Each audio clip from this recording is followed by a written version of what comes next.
Sveiki! Šiame video įraše parodysime, kaip padaryti pamokos loginės išraiškos trijų naudojimas namų darbą. Pasileidžiam Visual Studio. Atsidarome projektą vardai.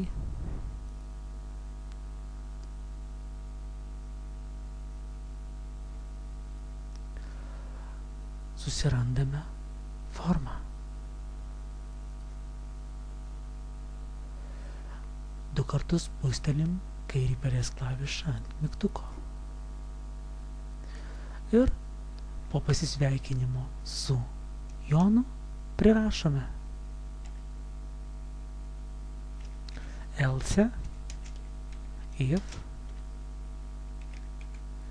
bus įvesta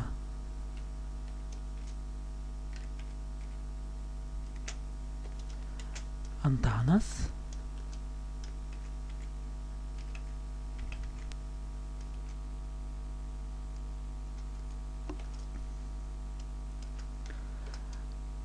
tai programa turi išvesti pranešimą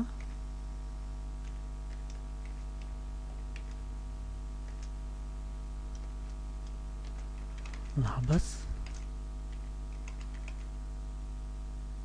Antanai. Paleidžiame programą, spausdami Ctrl F5. Įvedame Antanas. Spaudžiam mygtuką, programa pasisveikina su Antanu. Uždarome programą, išsaugome projektą, jį uždarome Visual Studio. Tuo demonstraciją baigiame. Iki kito karto.